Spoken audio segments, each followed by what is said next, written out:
Hey, what's up everybody? Welcome back to the channel. I want to thank you guys for tuning back in. I want to thank everybody that has subscribed to the channel, all the feedback, comments as well.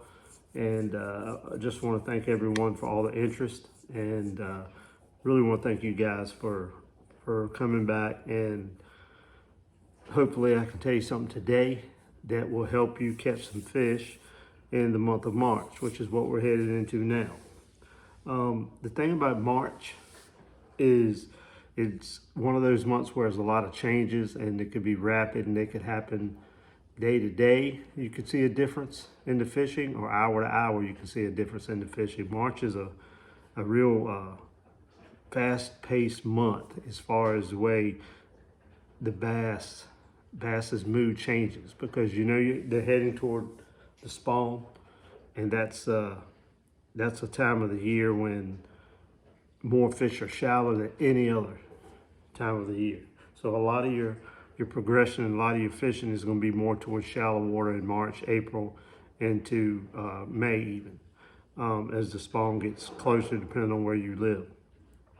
So with that being said, one of the things you need to do in the month of March is you want to cover water, as much water as you can cover around the areas moving towards where spawning areas are. If you're on a lake, that could be a big flat covered with stumps. So you might want to fish all the points heading to that flat.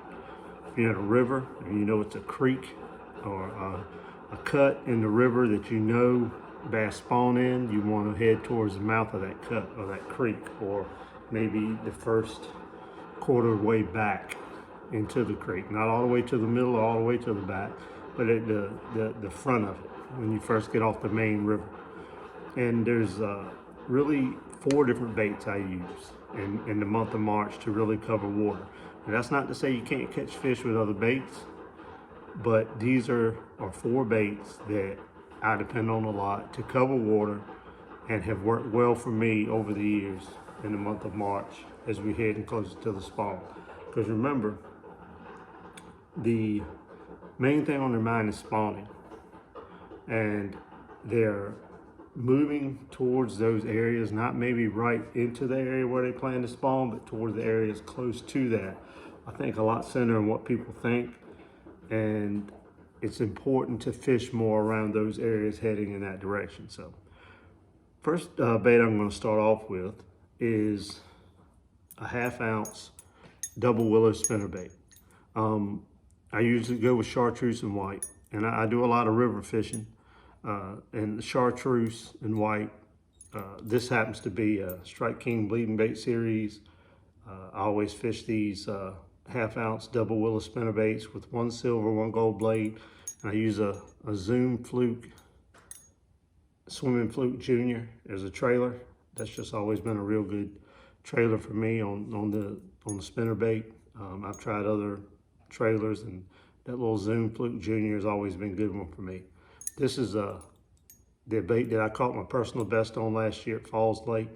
It's the Strike King bleeding bait series, chartreuse and white with a little red in the skirt, red hook. But any chartreuse and white 1/2 ounce double willow spinnerbait. In February's video, I talked about I use more Colorado blades. As we move into March and April, I start going to the double willow leaf blades. So it's a 1/2 ounce chartreuse and white spinnerbait. That's one of the baits I rely on a lot. You can cover a lot of water with it, and you can keep it down in the water column because of the 1/2 ounce, a little bit heavier bait. You get toward the end of March, and we might want to go to a 3/8. The second bait is a good old bladed jig. I'm not going to go over specifics. I've talked about the bladed jigs I like to use. Whatever bladed jig you like, but I will recommend 2 colors and a good trailer for you. Green pumpkin is probably my #1 bladed jig color, and then black and blue. If you got good, a lot of times in the spring you'll have a lot of stained water. Not maybe not muddy, but stained. A lot of stain in the water, whether it's a river or whether it's a lake. In the river you have a lot of the tannic water. Black and blue can be really, really good, but I always start with green pumpkin and work toward black and blue if the green pumpkin ain't getting me bites. The best trailer I've found to fish on a bladed jig is, and I've tried the Yamamoto, I can't remember the name of it, Zako I think it's called. I've tried a lot of different others. It's a bait made by 10,000 Baits company. You've heard me talk about it a lot. And this is the Yodo worm. I have caught so many more fish on a bladed jig since I started using this trailer. It adds a good amount of weight to it and keeps it down. And it's got a crazy action on a bladed jig. You can see that little, almost like a sickle tail.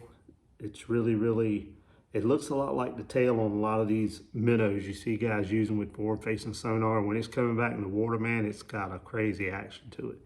That's just a black and blue, and this is just called blue crawl. It's a blue with a little green pumpkin in it as well. But a 1/2 ounce bladed jig is my second choice. Third choice, once the water temperature gets around 55 and warmer, and that usually happens about in the middle end of March, and maybe sooner depending on the weather, is a Rogue, Smith Rattling Rogue, the floating minnow, not a sinking jerk bait or suspending. This is the floater. It goes down about 2 or 3 foot on a retrieve, maybe, and you stop it and it rises.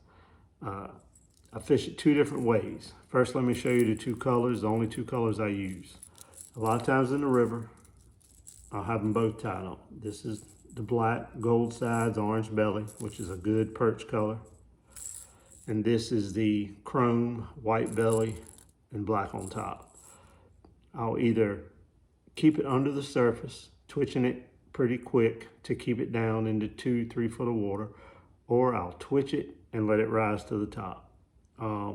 As the water warms, they are more willing to come to the top and get it. When the water's still a little chilly, you can keep this down in the water in 2 or 3 foot without having to work it too fast. It doesn't rise to the surface too quick that you can't do a couple of jerks, pause, almost like you would fish a suspending jerk bait, but you got to remember this is going to rise. But as the water gets warmer, they're definitely more willing to come up for this. I have caught a lot of big fish in March into April on this bait. When a lot of people aren't throwing top water, I usually try to put the feather treble on the back. I feel like that helps.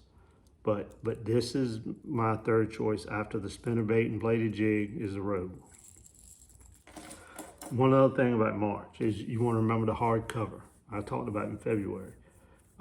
Dock posts, stumps, rock, the typical places that bass like to spawn.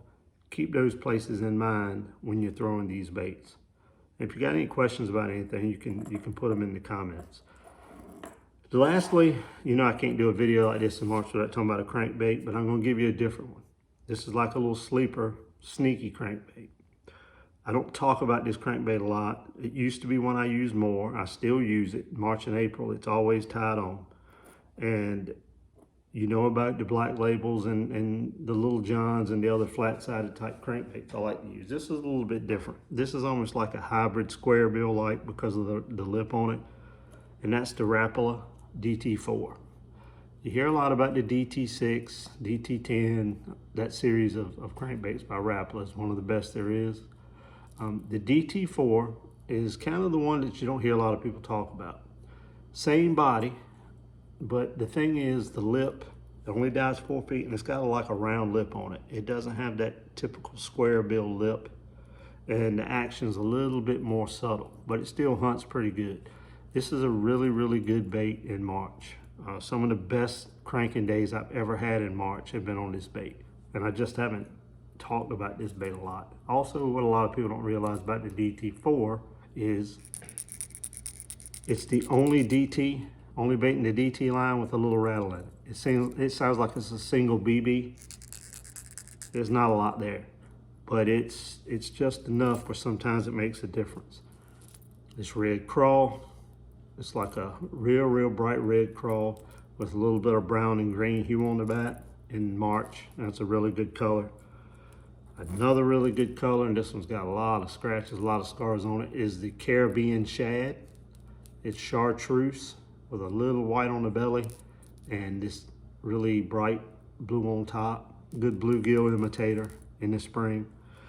And if you fish Gaston and you fish any of the lakes where the water might be not as stained, a little cleaner, this is the blueback herring. Another real good color. And I've used that, like I said, a lot on the lakes. That's my 4 baits. In March, I'm gonna have a good crankbait on that dives about 4 feet, my rogues, the bladed jigs, and a 1/2 ounce spinnerbait. Because again, you're trying to cover as much water as you can in the areas heading towards where the fish are gonna be spawning. There's other baits you can throw. Nothing about these bait selections at the beginning of the month is ever set in stone. What I'm just telling you is the stuff that I like to use that I know is going to help me cover water efficiently, has gotten me bites, and I tend to get some bigger bites with them. You probably have baits of your own that you like to throw in March and April, but these are the ones that work for me. And I've had good success with them over the years. So don't sleep on any of these. They're all good baits. March is a crazy month, man. As we head closer to when the fish want to spawn, I really mean the fishing can change from day to day. You could be killing them on a spinnerbait and go back the next day and they won't touch a spinnerbait, but they're all over a bladed jig. And there's a weird time in the month of March toward the end, right before the spawn starts. I've always noticed this. And as a crankbait fisherman, you notice things like this. But they get to a point at the end of March when that water temperature is just below 60, say it's 58 to 60, we'll say 61 degrees, right in there. I know this is weird and I'm getting specific. They will not eat a crankbait. They stop eating a crankbait.